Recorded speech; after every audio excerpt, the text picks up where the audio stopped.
Praise God for this day. प्रभु की स्तुति हो आज के दिन के लिए। God has given us another opportunity to fellowship with all those who are joining online. प्रभु ने और एक मौका हम सभी को दिया है कि जितने लोग ऑनलाइन हमारे साथ जुड़ते हैं उन सबों के साथ हम संगति कर पाए। Everything will work together for good to those who love God.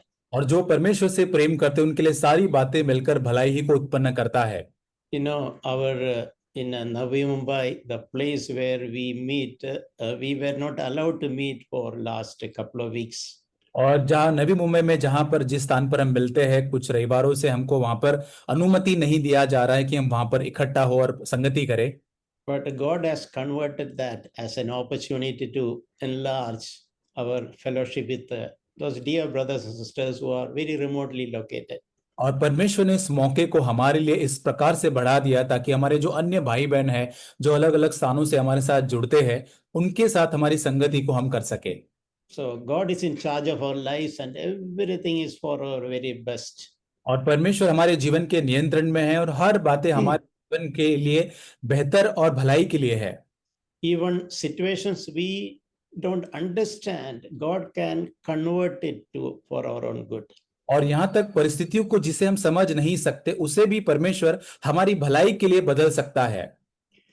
So today I want to share on something which the Lord has been impressing in my own life in the recent years. और इन हाल ही के सालों के अंदर परमेश्वर जो मेरे हृदय के अंदर जिन चीजों को डाल रहा है उन चीजों से आज मैं आपके साथ कुछ बांटना चाहता हूं।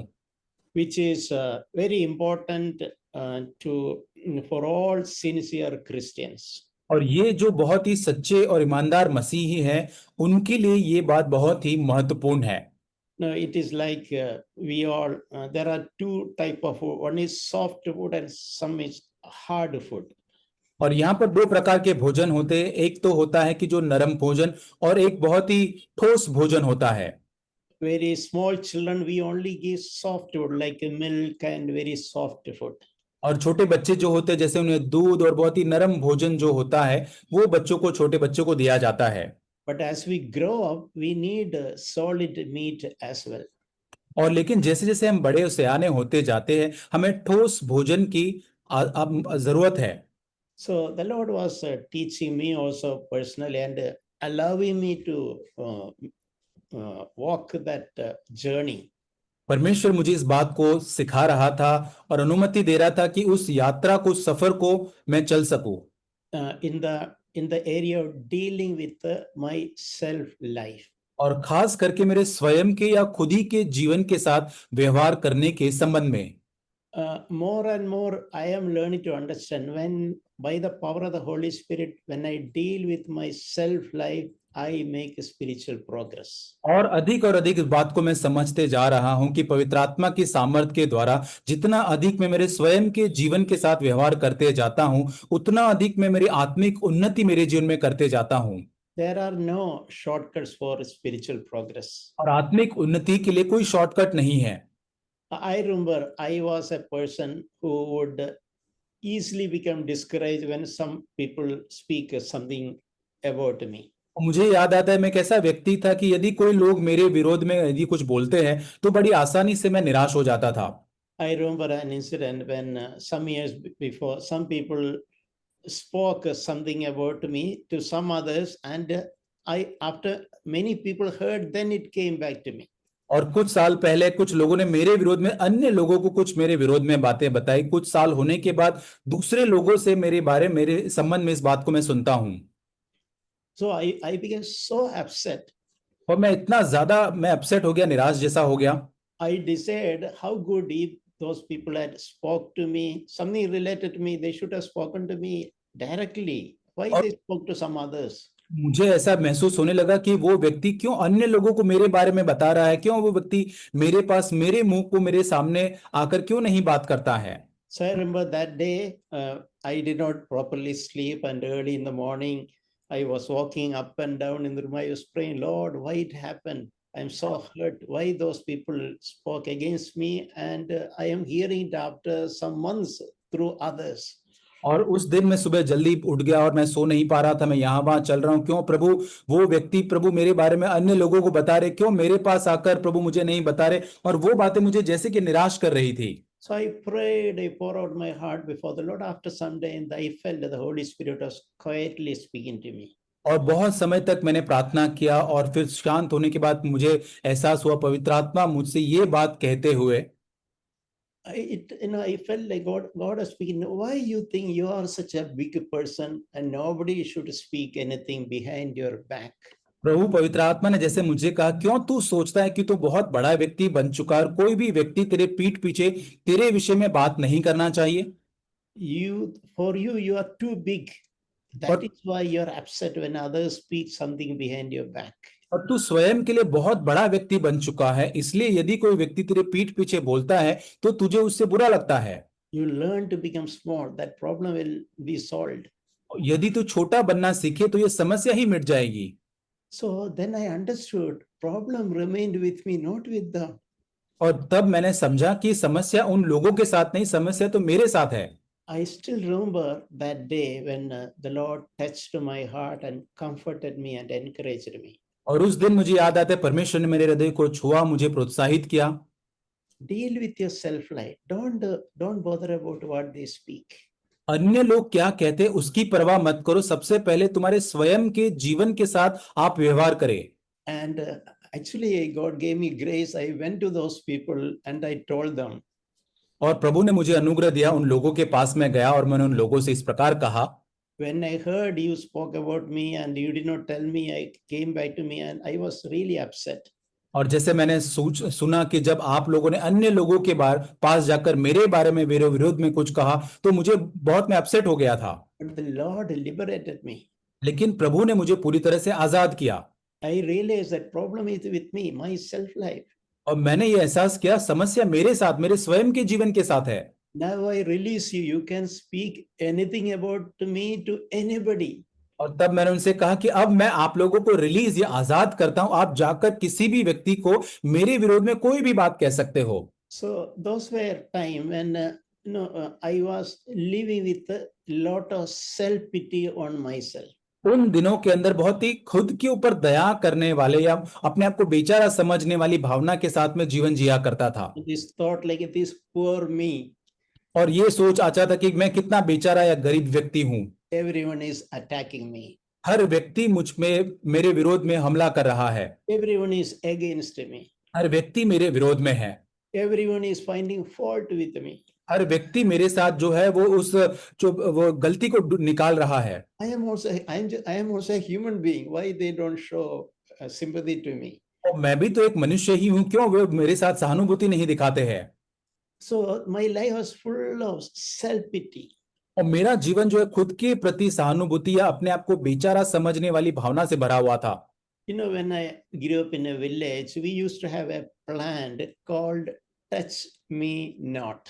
और मेरे बचपन में जब मैं बड़ा हुआ, मेरे गांव के अंदर एक वृक्ष होता था, एक पौधा होता था जिसको टच मी नॉट, मुझे मत छुओ, ऐसा उसका नाम था। Yeah, you can, when you get time, you can search on the internet, see the videos and pictures. There's a tiny plant called Touch Me Not. अब जब समय आपको मिलता है, आप YouTube पे, Google पे सर्च करके देख सकते हैं। एक छोटा सा पौधा होता है जिसको कहा जाता है टच मी नॉट, इसका हिंदी में अनुवाद है मुझे मत छूना। Now, when it is not disturbed, it is a very fresh looking green, tiny leaves, and it has got violet, beautiful flowers. और यहाँ पर उस पौधे के अंदर जब तक उसको छुआ नहीं जाता, उसको डिस्टर्ब नहीं किया जाता, तब तक बहुत ही अच्छा जो वो है एक पौधा बनाए रहता है और एक व्यंजनी रखती है, जो वो एक फूल भी उस पर लगते हैं। But the moment we touch one leaf, it all will collapse. और जब जिस क्षण हम उस पौधे को छू लेते हैं, वो छोटा सा स्पर्श जो होता है, पूरी तरह से वो पौधा जो है पूरी तरह से गिर सा जाता है। All that beauty will be lost in a moment. और उसकी सारी सुंदरता जो है पूरे क्षण भर में जैसे कि गिर जाती है। So I was like a touch me not, don't, like a warning, don't touch me. और मैं एक ऐसा व्यक्ति था, वो टच मी नॉट पौधे के समान जैसे एक चेतावनी देते हुए, So much self-pity on myself. अपने आप पे इतने ज्यादा सहानुभूति, अपने आप को ऐसे छोटा समझते हुए, I did not have the courage or strength to bear even one criticism. और मेरे पास इतना हियाव नहीं था, इतना ज्यादा ताकत नहीं था कि मैं एक छोटी सी आलोचना को भी सह सकूं। people had to take special care when I am around. और जो मेरे आसपास जो लोग हैं मुझे खास उनको मेरा ध्यान देना पड़ता था, So that I would not be upset. और उससे कि मैं अपसेट ना हो जाऊं। And I had also during that time an opposite fighting spirit also. और उसके साथ साथ मेरे अंदर एक झगड़ा या फाइट करने की भी आत्मा मेरे अंदर थी। There's an expression called a fighting cock. और यहाँ पर एक ऐसा एक ये रहता है कि एक लड़ाई करने वाला जो मुर्गा जैसे। Another picture of an animal used to come to my mind. और दूसरा प्रकार का जो प्राणी जो मेरे मन में तब आया करता था वो It's like tiny animal called porcupine. और दूसरा जो छोटा सा प्राणी जिसको पोर्क्यूपाइन कहा जाता है, It has thousands of long needles. और उसकी प्राणी के ऊपर जो है वो छोटे छोटे कांटे लंबे लंबे बहुत ज्यादा उसके ऊपर होते हैं। So when it is undisturbed, nobody touching it, it will look like a meek, cute animal. और जब तक उसको कोई छूता नहीं है तब तक वो बहुत ही नम्र, बहुत ही प्यारा सा सुंदर सा प्राणी वो लगता है। But when someone disturb, it will open up all those needles. It will look like a fiery animal. और जैसे ही उसको कोई उसकाता है वैसे ही वो अपने सारे कांटों को जैसे खोल देता है और बहुत ही डरावना सा एक प्राणी बन जाता है। And it would attack those whoever is disturbing it. और जो उसको सता रहे थे उसके ऊपर जैसे कि हमला करने की कोशिश करता है। I was like a porcupine willing to fight with anybody. और मैं भी उस पोर्क्यूपाइन जैसे एक प्राणी जो है कांटों से भरा हुआ अन्य लोगों के साथ झगड़ा करने के लिए सदैव तैयार ऐसा व्यक्ति था। Because I was so insecure. और क्योंकि मैं असुरक्षित व्यक्ति था। So slowly God started working in my life. और धीरे धीरे परमेश्वर ने मेरे जीवन में काम करना आरंभ किया। And I'm not saying I'm perfect. I'm still in that progress path. और मैं ये नहीं कहता कि मैं सिद्ध बन चुका हूं, लेकिन उन्नति के उस मार्ग में अब मैं बढ़ते जा रहा हूं। But today I consciously look for every opportunity to put my self life to death. और आज मैं सचेत होकर हर मौका जहां मुझे मिलता है अपने आप को मृत्यु की समानता में लाने का प्रयास करता हूं। I don't want to miss any opportunity. When the Holy Spirit show me an opportunity where my self life coming up, I want to put that to death. और जहां कहीं पवित्र आत्मा मुझे दिखाता है कि मैं स्वयं के खुद ही के जीवन को ऊपर लेकर आ रहा हूं, वहां पर मैं अपने आप के लिए मर सकूं। And do you think it is a sad thing happened to me? क्या आप ये सोचते हैं कि ये मेरे साथ बहुत ही दुखद बात हुई है? It was the opposite. लेकिन उसके विरोध में उसके विपरीत हुआ है। The more I started to learn to deal with myself, I became a happier and happier person. जितना अधिक मैं मेरे स्वयं के जीवन से व्यवहार करने लगा उतना अधिक मैं और अधिक एक आनंदित व्यक्ति बनने लगा। Now I can speak with a smile many bad things people do to me or speak against me. यदि अन्य लोग मेरे साथ बहुत ही बुरा करते, मेरे पीठ के पीछे बुरी बातें बोलते हैं, लेकिन फिर भी मैं मुस्कुरा सकता हूं। Because I am no more disturbed. क्योंकि अब मैं विचलित नहीं होता हूं। I don't allow myself to become king in my life. और मैं अपने स्वयं के जीवन को मेरे जीवन का राजा बनने की अनुमति नहीं देता हूं। So I learned that this is like working in the area is also like eating solid food to become spiritually strong. और ये क्षेत्र में काम करना इसका मतलब वो ठोस भोजन खाने के जैसा ही है जिससे कि हमारे आत्मिक जीवन के अंदर और मजबूत और सख्त हम बन सके। I should not be just happy and encouraging, comforting kind of messages and words. और मुझे हमेशा प्रोत्साहन देने वाले, सांत्वना देने वाले वचन या संदेशों के अंदर ही मुझे बने नहीं रहना है। You all need words of encouragement, comfort. That is God's way. और परमेश्वर का ये मार्ग हमारे लिए, हम सभी को परमेश्वर का वो प्रोत्साहन और सांत्वना जरूर चाहिए। But along with that, we also need solid food, strong messages. और उसके साथ साथ हमें वो ठोस भोजन भी चाहिए, वो शक्ति से भरे हुए जो वचन संदेश है उसकी भी आवश्यकता हमको है। When Jesus was speaking about the discipleship, और यीशु मसीह जब शिष्यत्व के बारे में बात कर रहा था, he laid out some, we can say, some conditions or rules or a path. और कुछ ऐसे मार्ग है, कुछ ऐसी शर्तें हैं जो यीशु मसीह ने शिष्य बनने के बारे में बताई है।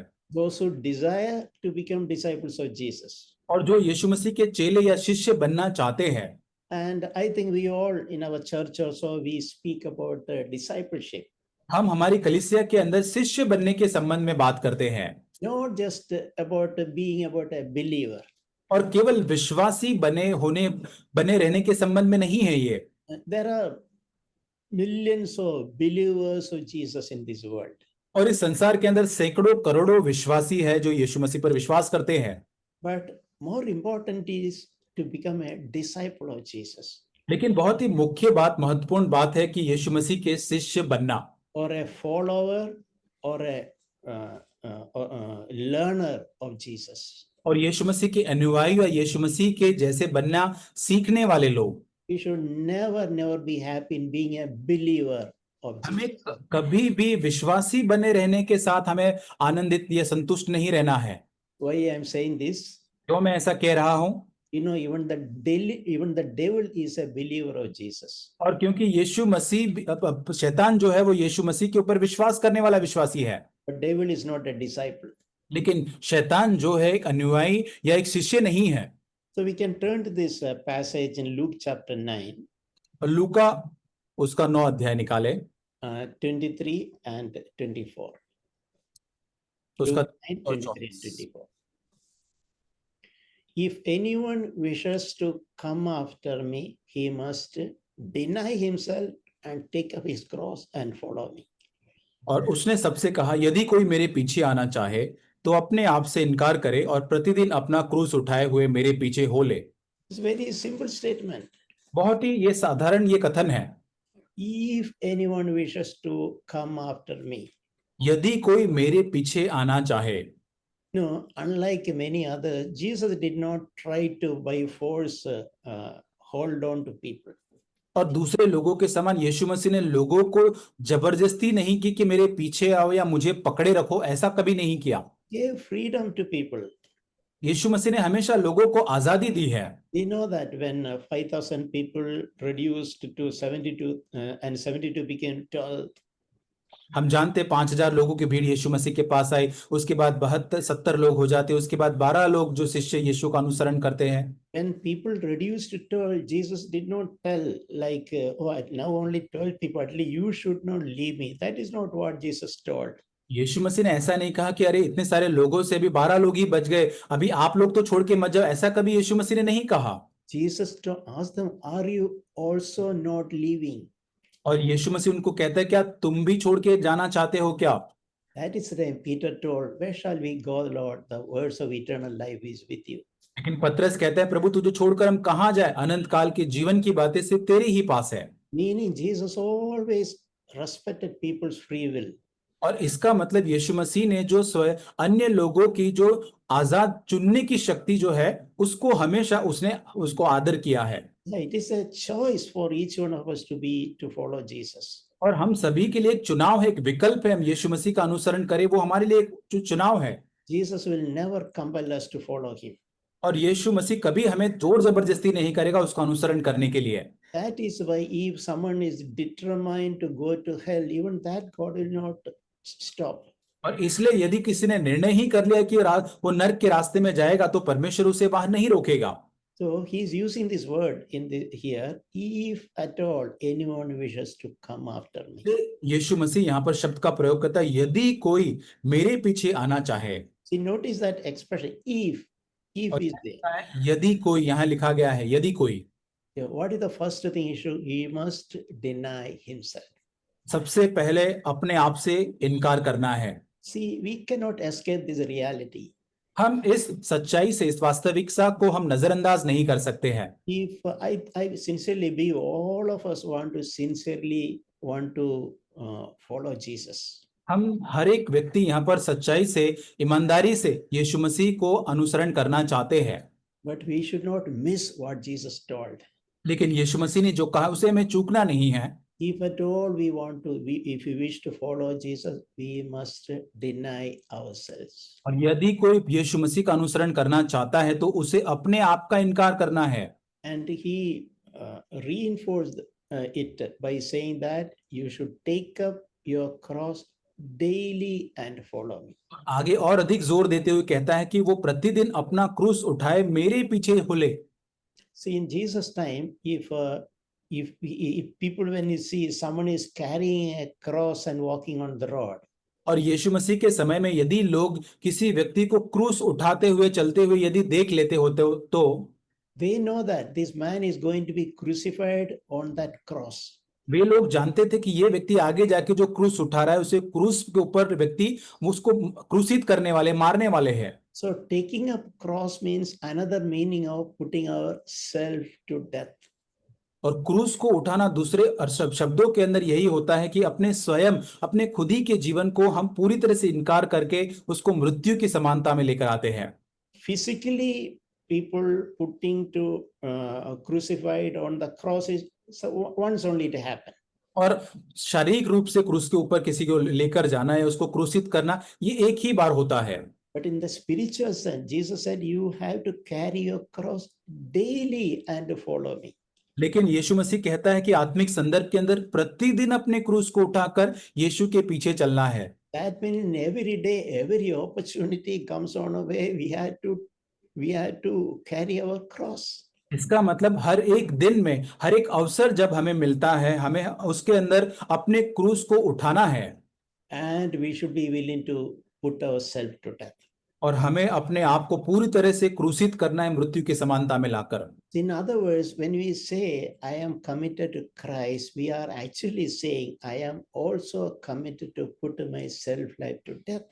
और एक शब्दों में यदि हम ये कहें कि मैं अपने आप को पूरी तरह से मसीह को समर्पित करता हूं, ये कहना है कि मैं अपनी तरह से पूरी तरह से उस क्रूसित जीवन के लिए अपने आप को मरने के लिए भी मैं समर्पित करता हूं।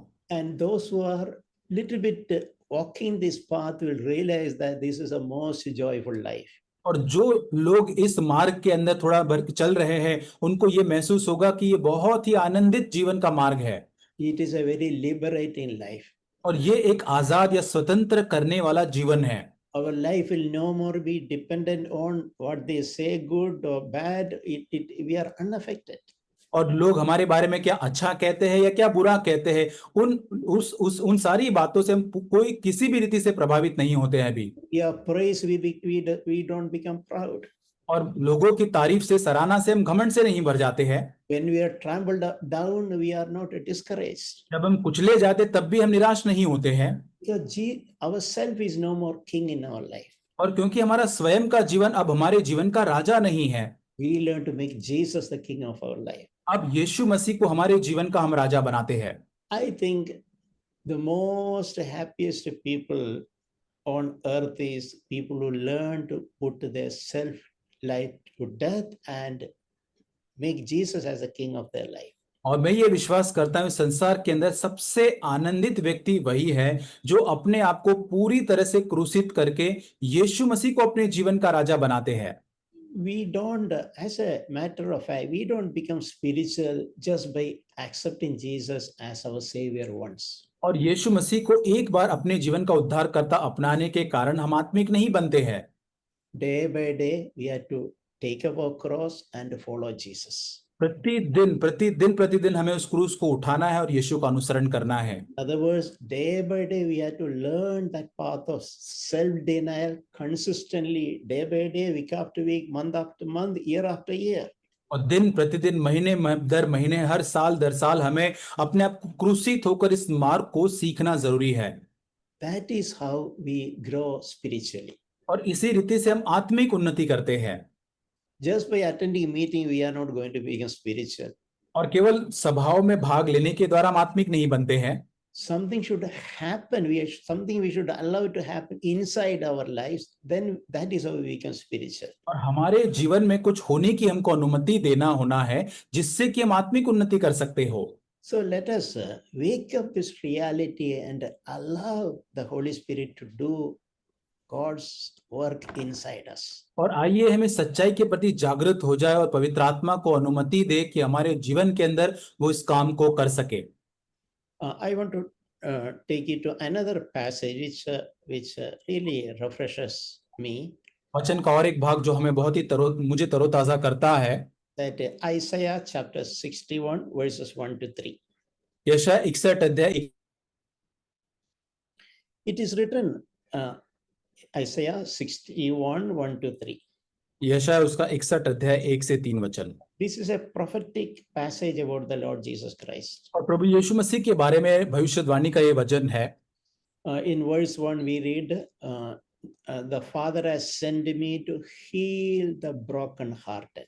और वहां लिखा है कि पिता ने मुझे भेजा है ताकि खेदित मन के लोगों को शांति दूं या चंगा करूं। That's a tremendous encouragement. ये बहुत ही अद्भुत प्रोत्साहन हमारे लिए है। We need to see there are situations where we are broken. ऐसी परिस्थितियां हमारे जीवन में होती जहां हम पूरी तरह से टूट जाते हैं। So we need not be have self pity and nurse our that broken wood. और यहाँ पर हमें पूरी तरह से अपने आप को बहुत ही बेचारा समझकर वो घाव को बस हमें अपने आप प्रति सहानुभूति दिखाना की जरूरत नहीं है। Instead, the Lord can heal that brokenheartedness. लेकिन परमेश्वर वो टूटे मन या जो हम खेदित मन के लोगों को चंगा कर सकता है। One of the mission of the Lord's coming is to heal the brokenhearted. यीशु मसीह का एक संसार में आने का ये उद्देश्य था कि खेदित मन के लोग, जो टूटे हुए मन के लोग हैं, उनको वो शांतियां दे सके, चंगा कर सके। God wants all of us to receive that healing in our spirit. परमेश्वर चाहता है कि वो चंगाई को हम हमारे भीतर, हमारी आत्मा के अंदर हम उसे ग्रहण करें। If you are thinking we are broken, the Lord wants to touch a healing touch. और यदि हम सोचते कि आज हम टूटे हुए खेदित मन के हैं, हम परमेश्वर हमको स्पर्श करना चाहता है। Second thing written in verse 2 is to proclaim liberty to captives. और वहां पे दूसरे वचन में, दूसरे अध्याय में, दूसरे भाग में लिखा है कि कैदियों के लिए छुटकारे का प्रचार करो। And to opening of the prison to those who are bound. और जो लोग बंदी में हैं उनको मैं स्वतंत्र करूं। So I have myself seen a time so much under bondage. कई बार मैंने अपने जीवन के अंदर देखा है इस बंदी को या इस बंधन को, under bondage of what people think about me. ये बंधन मेरे जीवन के अंदर कि लोग मेरे बारे में क्या बोलते हैं। Affected by what people do or don't do for me. और इस बात से प्रभावित होते हुए कि लोग मेरे लिए क्या करते हैं या मेरे लिए क्या नहीं करते हैं, उससे प्रभावित होता हूं। There was no freedom. और तब मेरे अंदर कोई आजादी नहीं थी। So the Lord has come to set captives free. और परमेश्वर जो है वो बंदियों को स्वतंत्र करने के लिए आया है। It is a tremendous expression from many of us sinful habits. The Lord can set us free.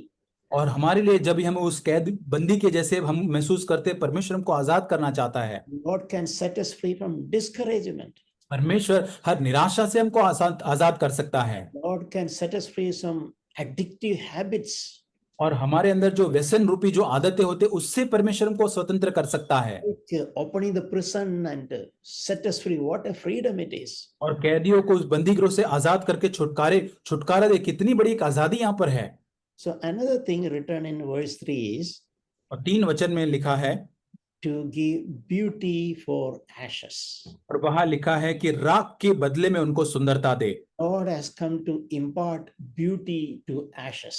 और परमेश्वर इसलिए आया है कि हमारी राख के बदले में हमारे लिए वो सुंदरता को दे। The way I understand is like this. इस संदर्भ को, इस वचन को इस प्रकार मैं समझता हूँ। Ash means a worthless thing. राख जो होता है वो पूरी तरह से व्यर्थ होता है, उसका कोई मूल्य नहीं होता है राख का। It's another name for my self life. और ये एक दूसरा शब्द है मेरे स्वयं या खुद ही के जीवन के बारे में। Me, I, mine. और ये मैं, मेरे संदर्भ के बारे में। The tendency to get offended. और ऐसी एक भावना जहां मुझे बुरा लग जाता है, बड़े आसानी से मैं बहुत बुरा लग जाता है। That is like ash. और ये एक राख के जैसा है। But Jesus come to give beauty instead of ashes. और लेकिन परमेश्वर आया उस राख को दूर करके सुंदर पगड़ी को हमारे ऊपर बांध दे। In place of my self life, the beauty of Jesus can be imparted, can be received in me. और मेरा स्वयं का खुद ही का जो जीवन है उसके ऊपर परमेश्वर प्रभु अपनी सुंदरता को लाद दे। So it is like a divine exchange. If I am willing to give up my ash, I can get the beauty of Jesus. और ये जैसे कि दिव्य अदला बदली है जहां मैं अपनी राख को परमेश्वर को देता हूं और परमेश्वर से उसकी सुंदरता को प्राप्त करता हूं। It is like ash out and beauty in, beauty of Jesus in.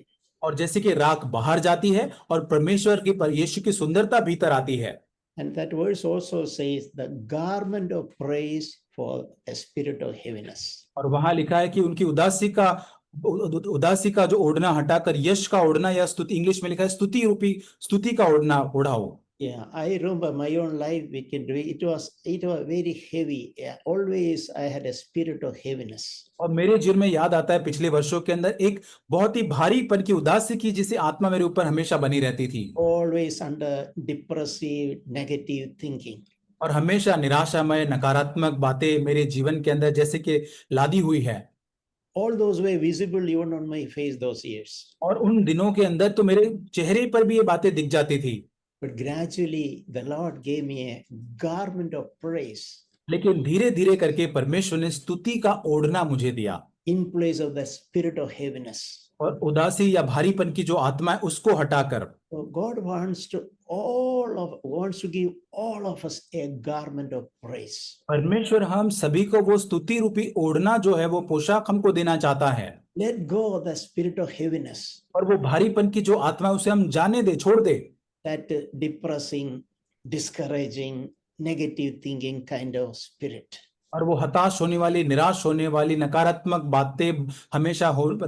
बातें सोचने और उसमें निराश होने की बातें जाने दे। And receive instead a garment of praise. और उसके बजाय आइए हम स्तुति का जो पोशाक, जो ओढ़ना है, उसको हम ग्रहण करें। A spirit of thanksgiving. और प्रभु के प्रति धन्यवाद की जो आत्मा है, धन्यवाद और स्तुति की आत्मा, Spirit of rejoicing. और एक आनंदित होने की आत्मा। So when you walk this path, Christian life is a wonderful life. जब इस मार्ग पर हम चलते हैं, मसीह जीवन एक बहुत ही अद्भुत जीवन बन जाता है। I have this thought, I used to think like this मैं इस बात को ऐसे सोचा करता था about myself.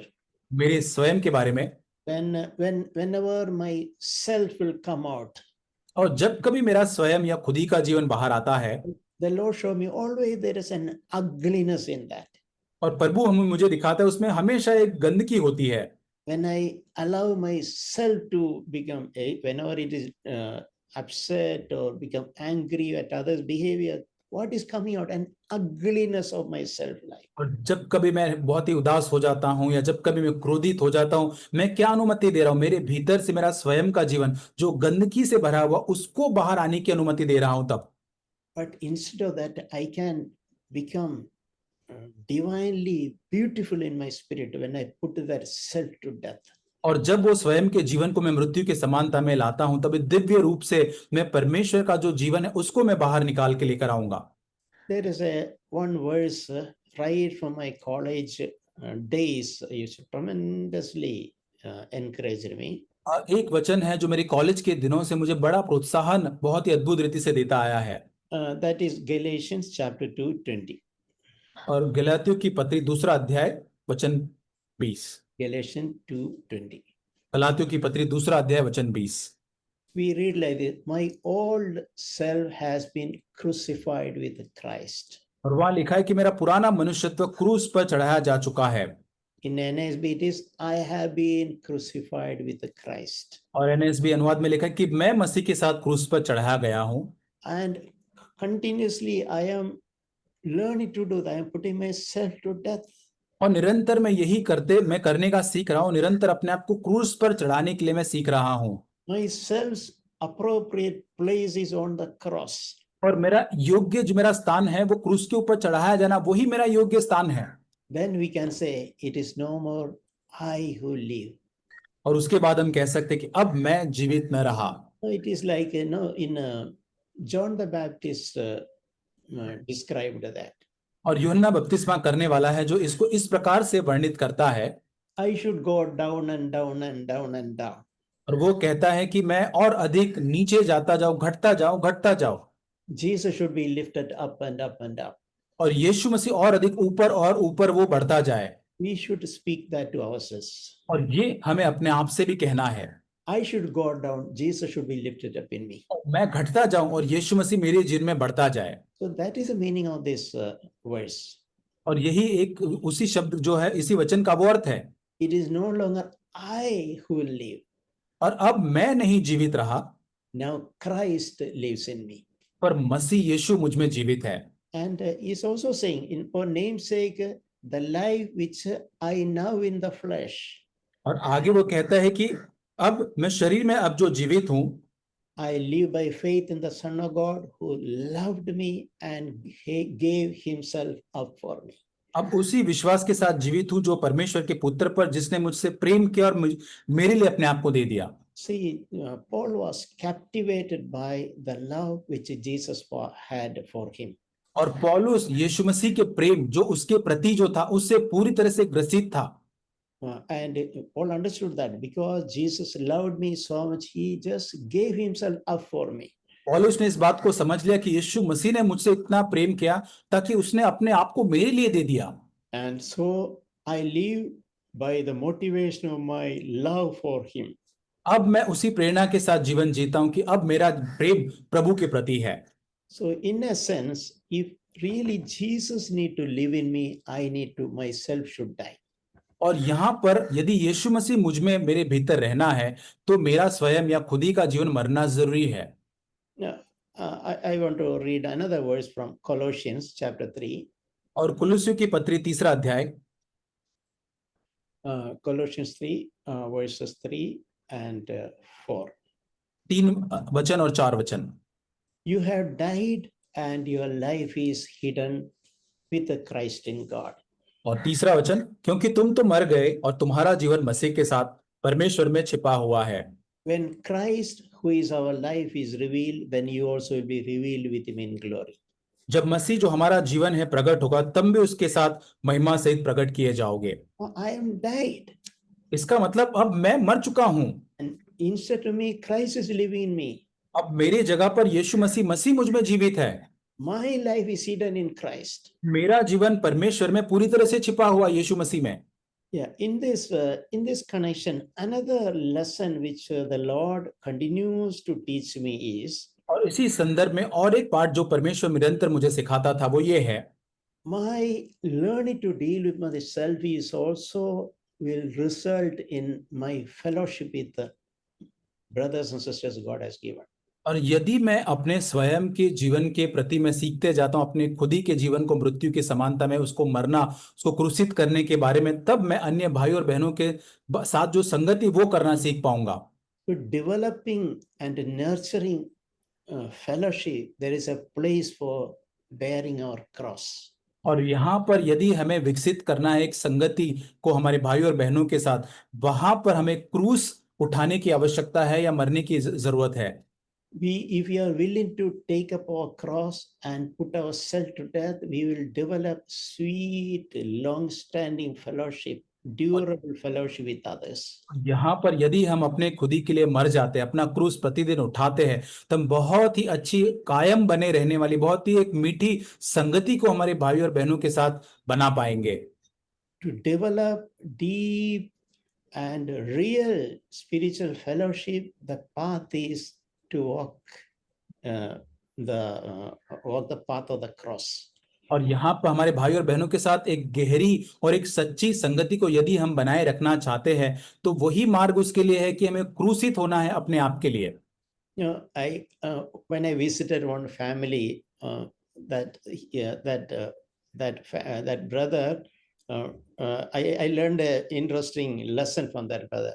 और एक भाई को मैं मिलने गया था और वहां पर उस भाई को मिलने के द्वारा एक बहुत ही दिलचस्प पाठ मैंने सीखा। He was showing his house, his compound around me. और वो भाई अपना घर मुझे दिखा रहा था और उसके आसपास, घर के आसपास कौन सी चीजें वो दिखा रहे थे।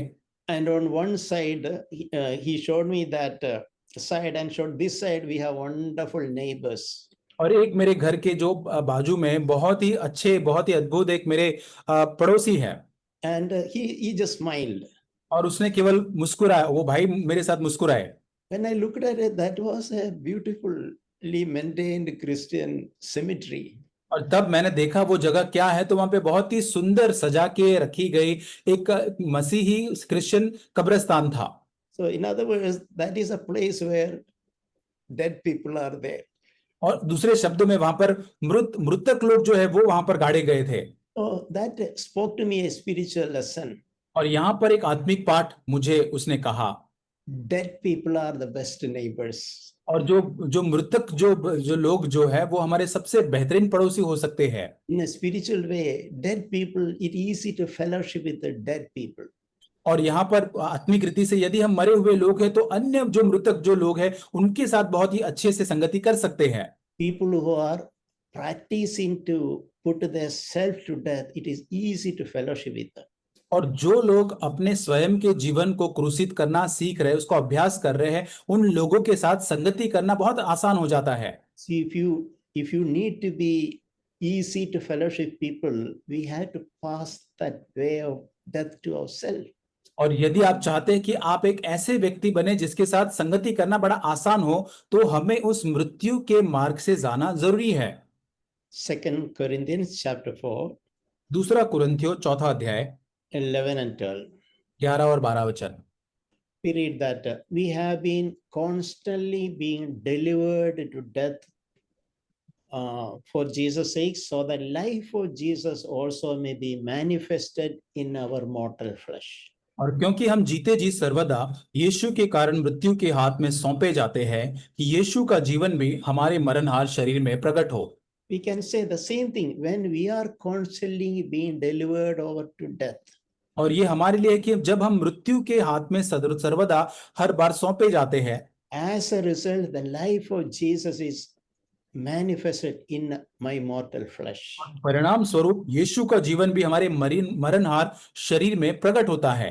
So then he is summarizing that in the next verse, verse 12.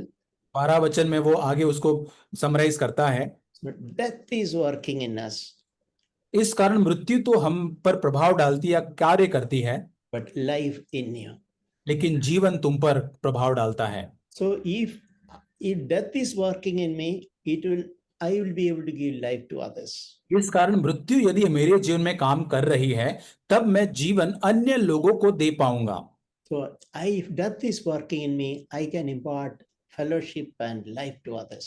और यदि मृत्यु मेरे जीवन में काम कर रही तो अन्य लोगों को मैं जीवन और संगति दे पाऊंगा। Yeah, before closing, I just want to read one last verse. और अंत में एक और वचन में पढ़ना चाहूंगा। That is John 12:24. और यूहन्ना 12:24। Truly, truly, I say to you, unless a grain of wheat falls to the ground and dies, it remains alone. But if it dies, it bears much fruit. और मैं तुमसे सच सच कहता हूं कि जब तक गेहूं का दाना भूमि में पड़कर मर नहीं जाता, वह अकेला रहता है, परंतु जब वह मर जाता है तो बहुत फल लाता है। It's good. We should frequently read and meditate this verse. और इस वचन को हमें बार बार पढ़कर मनन करने की जरूरत है। If a grain of wheat looks good, healthy grain. एक अच्छा गेहूं का दाना है, अच्छा दिखता है, बहुत ही हेल्दी है। If it is unwilling to fall to the earth and die, it remains as a single good-looking, healthy grain. और अच्छा दिखने वाला, एक सुंदर दिखने वाला गेहूं का दाना, उसकी इच्छा नहीं है कि वो जमीन पर पड़कर मरे या उस जमीन में दफनाया जाए, तो वो हमेशा एक बहुत ही अच्छा दिखने वाला, सुंदर दिखने वाला गेहूं ही बना रहेगा। But the moment it is willing to fall to the ground, disappear and die, it will bear much fruit. लेकिन जिस क्षण वो गेहूं का दाना भूमि में पड़कर मरने के लिए तैयार हो जाता है, उस क्षण वो बहुत फल लाता है। That one grain, when it dies, it produces thousands of grains. और एक गेहूं का दाना जब भूमि में पड़कर मर जाता है तो हजारों गेहूं के दाने उत्पन्न करता है। The spiritual lesson is when you are willing to die, that is a pathway for fruitfulness. और यहाँ पर हम जब आत्मिक रीत में यदि हमको बढ़ना है तो हमें आत्मिक रूप से मरना है, और वही आत्मिक रीति से फलवंत होने का मार्ग है। If we are not dying to ourselves, we will be actually a nuisance for others. और यदि हम अपने आप के लिए मरने के लिए तैयार नहीं तो हम अन्य लोगों को परेशान करने वाले लोग हो जाएंगे। If we are willing to die, we will bear much fruit. और यदि हम अपने आप के लिए मरने के लिए तैयार हैं तो बहुत फल लाने वाले लोग बन जाएंगे। Our life will be a sweet smelling aroma. और यहाँ पर हमारा जीवन बहुत ही एक बहुत ही सुगंध के रूप में बन जाएगा। We will refresh and bless others naturally. और बहुत ही सामान्य रूप से, बहुत ही रूप से वो अन्य लोगों को तरोताजा करेगा और प्रोत्साहित करेगा। Yeah, may God help each one of us to progressively walk this way of the cross. और प्रभु हमारे सबों की सहायता करे कि एक बढ़ते क्रम पर प्रभु इस क्रूस के मार्ग पर चलने में हम सबों की सहायता करे। Taking my cross means daily, means I am daily, every opportunity I am putting myself to death on that cross. और प्रतिदिन क्रूस उठाना मतलब हर एक अवसर, हर एक मौका जो परमेश्वर हमको देता है, उसमें हम उस क्रूस को उठाते हैं, अपने आप के खुद ही के जीवन को लिए मरते हैं। Amen. आमीन।